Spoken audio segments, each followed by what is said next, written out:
നമ്മൾ ഈ ആധുനിക കാലഘട്ടത്തിൽ ജീവിക്കുമ്പോൾ കണ്ണിയത്ത് ഉസ്താദിനെ പോലുള്ള മഹാന്മാര് നമുക്ക് നഷ്ടപ്പെട്ടതിന്റെ ഒരു കുറ്റബോധം നമുക്ക് ഇന്ന് അനുഭവിച്ചു കൊണ്ടിരിക്കുകയാണ്.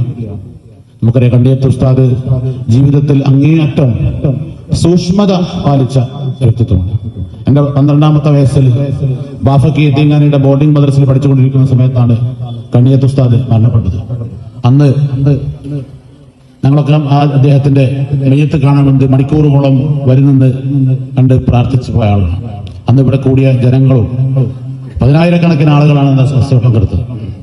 അന്നത്തെ ആ ചരിത്രമൊക്കെ ഓർത്തു നോക്കുമ്പോൾ ഇന്ന് കണ്ണിയത്ത് ഉസ്താദ് ഇല്ലാത്ത ഒരു നഷ്ടം നമ്മൾ അനുഭവിച്ചുകൊണ്ടിരിക്കുകയാണ്. അതിന്റെ ഏറ്റവും വലിയ ഒരു തെളിവായിട്ടാണ് കണ്ടത് മുഖത്ത് നോക്കി ആരോടും പറയുന്ന, അതേത് പണക്കാരനായാലും ഏത് വലിയവനായാലും അവന്റെ മുഖത്ത് നോക്കി കാര്യങ്ങൾ പറയുന്ന കണ്ണിയത്ത് ഉസ്താദ്, ജീവിതത്തിൽ അങ്ങേയറ്റം സൂക്ഷ്മത പുലർത്തിയ കണ്ണിയത്ത് ഉസ്താദ്. ഞാനൊരു പ്രസംഗത്തിൽ കേട്ടിട്ടുണ്ട്, പ്രിയപ്പെട്ട കണ്ണിയത്ത് ഉസ്താദ് കാസർഗോഡ് നമ്മൾ മാലിക് ദീനാർ പള്ളിയിൽ ഭക്ഷണം കഴിച്ച് പല്ല് കുത്തേണ്ട ആവശ്യം വന്നപ്പോ അവിടുത്തെ മഹല്ല് പ്രസിഡന്റ്, അവിടുത്തെ പൗരപ്രമുഖനുമായിട്ടുള്ള ആള് തെങ്ങിന്റെ ഓല ഊരി, പള്ളിയുടെ തെങ്ങിന്റെ ഓല ഊരിയിട്ട് ഈർക്കിലി കൊടുന്നപ്പോ ഈ ഈർക്കിലി എവിടുന്നാടായി കൊടുത്തതെന്ന് ചോദിച്ച്, പള്ളിയുടെ തെങ്ങിന്റെ മുഴുവനാണപ്പോ അത് പള്ളിയുടെ മുതലല്ലേ, അത് വഖഫിന്റെ മുതലല്ലേ, അതെങ്ങനെ ഈ മുഹമ്മദ് പല്ല് കുത്താന്ന് ചോദിച്ച് അദ്ദേഹത്തെ ശാസിച്ച ഒരു ചരിത്രമൊക്കെ നമ്മൾ കേട്ടിട്ടുണ്ട്.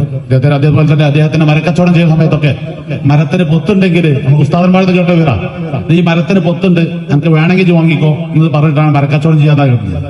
അത്രമാത്രം സൂക്ഷ്മത വായിച്ച കണ്ണിയത്ത് ഉസ്താദിനെ അനുസ്മരിക്കുന്ന സദസ്സ്.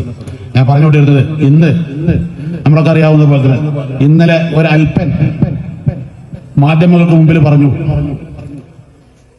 ഇവിടെ മദർ തെരേസയും EMS-ഉം AKG ഒന്നും പോകാത്ത സ്വർഗം അല്ല, അങ്ങനത്തെ സ്വർഗത്തിൽ എനിക്ക് പോകേണ്ട എന്ന് പറയുകയും ഗാന്ധിജിയുടെ സ്വർഗം എന്ന ഒരു പുസ്തകം പ്രകാശിപ്പിച്ച് ഈ സമൂഹത്തെയും സമുദായത്തെയും മുഴുവൻ അവഹേളിച്ചപ്പോ ആരും പ്രതികരിക്കാതെ പോയതിലുള്ള ഒരു സങ്കടം ഞാൻ സദസ്സിൽ ഉണർത്തുകയാണ്. പ്രിയപ്പെട്ട ഉസ്താദന്മാർ അതിന് മറുപടി പറയണമെന്നാണ് എനിക്ക് പറയുന്നത്. ഇല്ലെങ്കിൽ ഈ സമൂഹത്തെ മുഴുവൻ തെറ്റിദ്ധരിപ്പിക്കുകയാണ്. ഈ സമൂഹത്തിൽ വളർന്നുകൊണ്ടിരിക്കുന്ന യുവതലമുറയെ മുഴുവൻ തെറ്റിദ്ധരിപ്പിക്കുന്ന, എത്ര വലിയവനായിക്കോട്ടെ, നമ്മൾ ദീന് പറയേണ്ടവിടുത്തെ ദീന് പറയണമെന്നാണ് എനിക്ക് പ്രിയപ്പെട്ട ഉസ്താദന്മാരോട് പറയാനുള്ളത്. കാരണം അദ്ദേഹം പരസ്യമായി ഒരു സമൂഹത്തിന് മുന്നിൽ വിളിച്ചു പറയുകയാണ് അത് തെറ്റാണ് എന്നും അതിന്റെ യഥാർത്ഥം ഇന്നതാണെന്നും ഇസ്ലാമിന്റെ ശരീഅത്തും ശറവും ഇന്നതാണെന്നും പറയാനുള്ള ഉത്തരവാദിത്തം നമ്മുടെ പ്രിയപ്പെട്ട പണ്ഡിതന്മാർക്ക് ഞാൻ പറയാൻ അർഹനല്ല എന്നിട്ടും ഞാൻ ഇന്നലെ കേട്ടപ്പോൾ ഇത് ഒരു പ്രധാനപ്പെട്ട കണ്ണിയത്ത് ഉസ്താദിന്റെ പേരിൽ സദസ്സായതുകൊണ്ട് ഞാൻ ഓർക്കുകയാണ്. ചരിത്രങ്ങൾ സാക്ഷിയാണ്. ദുനിയാവിൽ സൗഹൃദം ചെയ്തവൻ പഠിച്ചവൻ ചിലപ്പോൾ ദുനിയാവിൽ സൗകര്യം കൊടുക്കും, പക്ഷേ ആഹ്റമില്ല. ഇവിടെ സമസ്തയുടെ പണ്ഡിതന്മാര് പഠിപ്പിച്ച, സുന്നത്ത് ജമാഅത്തിന്റെ പണ്ഡിതന്മാര് പഠിപ്പിച്ചതാണ് നമ്മളെ. അബൂ താലിബ് ഉസ്താദ് പ്രസംഗിച്ചു. അബൂ താലിബ് റസൂലിന് എല്ലാ നിലക്കുള്ള സംരക്ഷണം കൊടുത്തതാണ്. അബൂ താലിബ് റസൂലിന് എല്ലാ നിലക്കുള്ള ഇസ്ലാമിക ദഅവത്ത് നടത്താൻ സൗകര്യം കൊടുത്താണ്. പക്ഷെ അബൂ താലിബ് അള്ളാഹു റസൂലിനെ കൊണ്ടും അള്ളാഹുവിനെ കൊണ്ട് വിശ്വസിക്കാത്തതുകൊണ്ട് അബൂ താലിബ് സ്വർഗത്തിലല്ലാന്ന് പണ്ഡിതന്മാർ പറയുന്നത് നമ്മൾ കേട്ടിട്ടുണ്ട്. അപ്പൊ ഇവരെ പറഞ്ഞ ഈ മദർ തെരേസയും EMS-ഓ അല്ലെങ്കിൽ AKG-യോ അല്ലെങ്കിൽ ഗാന്ധിജിയോ ലാ ഇലാഹ ഇല്ലല്ലാഹ് മുഹമ്മദ് റസൂലുള്ളാഹ് എന്ന കലിമത്ത് തൗഹീദ് ഉച്ചരില്ല നമുക്ക് ബോധമുണ്ട്. അല്ലെങ്കിൽ ദീനും ഇസ്ലാമും ഇല്ലാത്തവര്, അല്ലെങ്കിൽ സ്വർഗവും നരകവും ഇല്ലാത്തവർ എങ്ങനെ സ്വർഗത്ത് പോവാ? അത് പറഞ്ഞു കൊടുത്ത് ഈ സമൂഹത്തിന്റെ തെറ്റിദ്ധാരണ മാറ്റാൻ പ്രിയപ്പെട്ട പണ്ഡിതന്മാര് മുന്നിട്ടിറങ്ങണമെന്ന് മാത്രം അഭ്യർത്ഥിച്ചുകൊണ്ട് ഈ ഇവിടെ അവസരം തന്ന ഇതിന്റെ സംഘാടകർക്ക് എല്ലാവിധ നന്ദിയും കടപ്പാടും അറിയിച്ചുകൊണ്ട്, ഞാൻ ഉസ്താദന്മാരെ ഉപദേശിച്ചതല്ല, എന്തെങ്കിലും എന്റെ ഭാഗത്ത് വാക്കിൽ കൂടിപ്പോയിട്ടുണ്ടെങ്കിൽ ക്ഷമിക്കണമെന്ന് അഭ്യർത്ഥിച്ചുകൊണ്ട് പടച്ചുറപ്പ് നമുക്കൊക്കെ അത് സ്വർഗം നൽകി അനുഗ്രഹിക്കുമാറാകട്ടെ.